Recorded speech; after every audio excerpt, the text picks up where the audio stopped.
Developing a luxury brand is fairly difficult considering there are tons of options out there and you got to have a following. Hey, welcome to this edition of Road Warrior. I'm your host, Grant Roberson. Now behind me is one of the latest offerings, the 2017 Genesis G80. Now you may be familiar with the term Genesis. It is made by Hyundai, but what you're going to see on this particular model is all that badging is gone and Genesis is the way they're headed.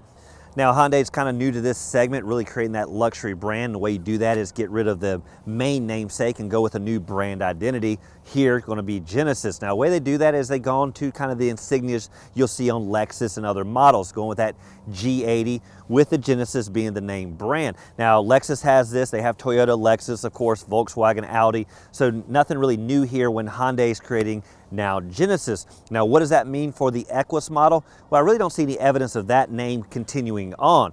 I think that's going to change over to the bigger flagship, which is going to be the G90. Now this model is the G80, so let's only refer to it as that. No longer are we using the Genesis name. Now by the numbers, this is coming in pretty lengthy, around about 196 inches, wheelbase around about 118. Now those are stretch numbers, really creeping up into almost full size. I think full size really is over 200 inches. Now the height is obviously very squatty, but this is overall pretty much a straightforward luxury sedan. And where you see that is on the outside. Now I like the fact that the center is kind of pushed back just a little bit, got more of an elongated rear end, obviously a nice full hood. That alone really reminds me of the 7 Series, really giving that luxury liner. Now what I also like is it pretty much has straight lines. A little bit of a bulging right down here, nice and chiseled, and a little bit of chrome here and there. One last number I really like to look at is the overall height. Right here, just about 5 inches on this all-wheel drive model. You're going to go up a couple of clicks when you go to the rear-wheel drive, just a little bit higher. Either way, you're really snug in the ground. Grille warfare is where it all begins, and looking right up here, you might want to say it looks somewhat Audi-esque. I like the fact that we have a nice broad grille, kind of pentagon kind of shape, and you have what I like to say is that monochromatic dual tone. Black accents, a little bit of chrome brush look, not too blingy. Now this entire vehicle obviously wrapped in a silver-like look, so the chrome is very blending in.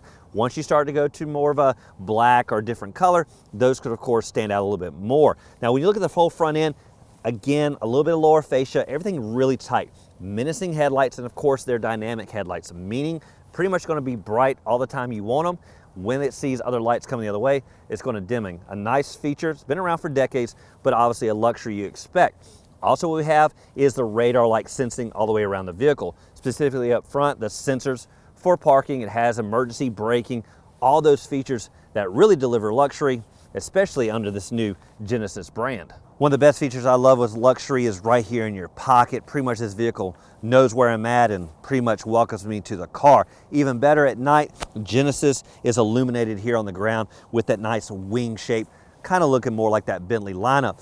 Now what's great with the proximity key, you keep this fancy key in your pocket, pretty much forget about it. Go to either the front doors, press the button, and it unlocks right then. What's great is it does all the doors, making ingress so much easier. Now one feature I think takes luxury to the next level is being able to simply put your hand here, it senses it, pull on the door, open it right up. But I'll take the push button, it's not that difficult.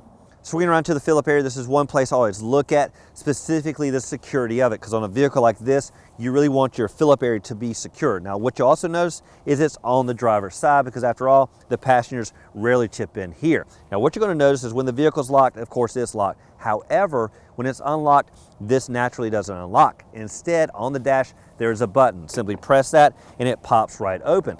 Once it's open, what you're going to notice is the good old cap system. I prefer for this to be capless, but this is really still not that difficult. Simply twist it off. Even better, instead of premium gas, this will take the good old regular, making Phillips so much cheaper. Looking under the hood, what you're going to find is the G80 has 2 options. This specific one came with the V6. I'll give you the numbers in just a second. But what I like on this particular model is the fuel economy. Now look at the numbers. What you'll see here is a 3.8 liter V6 engine. Now it's going to deliver around about 311 horses and 293 foot-pounds of torque. As for 0 to 60, not too shabby, over 6 seconds. Some of the competition's going to get there a little bit quicker. Now, if you want, there is a 5.0 liter V8 engine. That's going to deliver around about 420 horses and 383 foot-pounds of torque. Now, again, both engines can be coupled with the rear-wheel drive or all-wheel drive version, depending on which model you pick. Each engine is coupled with an 8-speed automatic transmission, which does have that manual-like feel, so of course you can feel like you're shifting gears when you need to.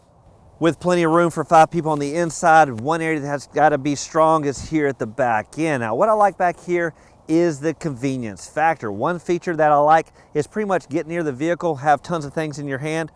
This is going to open automatically. It's going to give you some audible warnings, allow you to understand that, well, this is about to happen. Now, what's great is once this opens up, what you're going to see is about 15 cubic feet of space. Plenty of room to pretty much house everything, especially the junk we've thrown inside here. Even better, plenty of room for those golf clubs to hit the country club.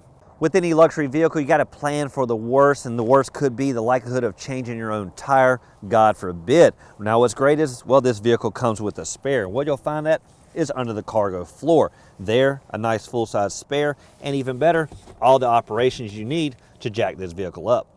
For safety back here, one thing they automatically include is backup sensors and of course a backup camera. One thing you'll notice with the backup camera when you're on the inside is it gives you that typical view back here. Simply press a button though, and it'll give you more of a bird's eye view. Now that's gonna be really great in those tight parking spaces, maybe in those parking garages where you really need to get up against a wall because you don't want the front end hanging out. Simply press the button, it's gonna give you a nice view right here. When you look at the outside, it may be somewhat plain Jane, but the inside definitely delivers the wow factor. Where you're going to see that is the combination of leather, wood grain, and some metallic finishes. What I like on this one is the wood grain's not real stark and maybe old school looking.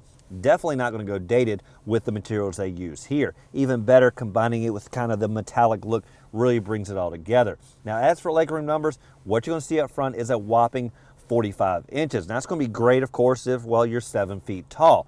What that's going to mean is as you move these seats forward, definitely going to increase the back seat, which is averaging somewhere around 35 inches. With any move forward, definitely going to add added space for those backseat drivers. Front center on the dash, what you're going to notice is a huge oversized screen, nice 9-inch about touchscreen system. Now, one thing to note, it is somewhat of a stretch away from the driver, so actually touching it's probably slim. Instead, you're going to use the central knob. Now, that knob is familiar on a lot of vehicles like BMW, so it allows you to pretty much navigate. Now, what's great is this is the home screen. You can simply use the knob to twirl around and find the specific screen you want to go to. Once you do, simply tap it.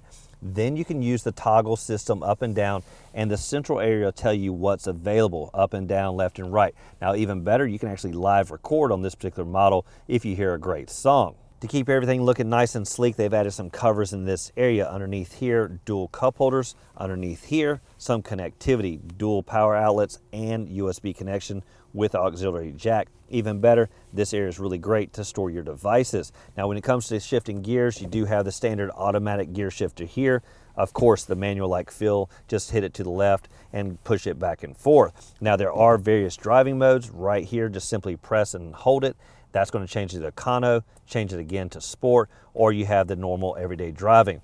I pretty much kept it on normal, which helped smooth out the bumps. For the gauges, you're going to find a standard analog tach and speedometer with a nice digital readout in between. Now, it's going to give you information for your digital speedometer, which I'm a big fan of, and other information that you can toggle through using the controls on the steering wheel. Now, there's other settings as well that you can look through, and it really gives you a lot of up-to-date information right there between your gauges. Now, some driving dynamics you want to think about really comes down to the steering wheel. Now, this is telescoping and of course goes up and down, really finds your comfort. And you're going to want that, especially as you get further away from the steering wheel. You definitely want it to come with you. Now, some driving dynamics I like, some safety features, is the lane departure system. Now, what that does is really fine tunes where the lane, where you're driving, really senses it quite well.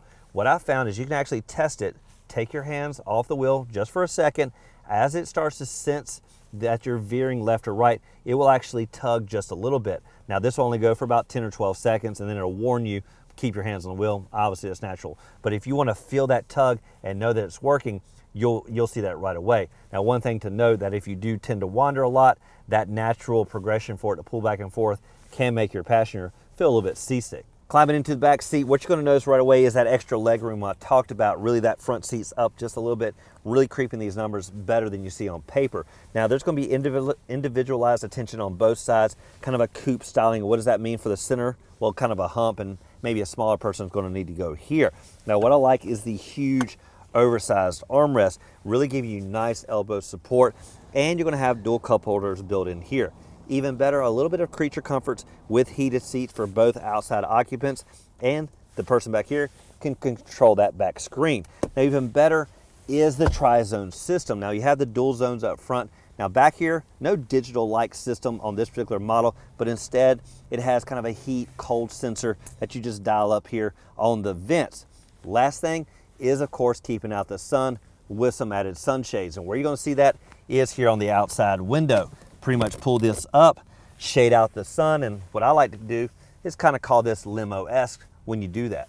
Now, it does for this Dish and Row Warrior on a test drive behind the wheel of the 2017 Genesis G80. Now, don't be shocked. This is still found at the Hyundai dealerships. It's still made by them, but eventually that's going to change. You're going to see maybe this own branding at its own dealerships. Even more so, it may hit the digital world where you don't go see it at all and simply go online. Now, what you're going to find on this vehicle is straight up luxury. Comparing it with some other brands may not be a bad thing, because you'll see the bottom dollar is so much cheaper. Now, the things, of course, we like is the all-wheel drive, decent power plant, and all the luxury on the inside. Now, that does it for this Dish and Row Warrior. Keep both hands on the wheel and eyes straight ahead.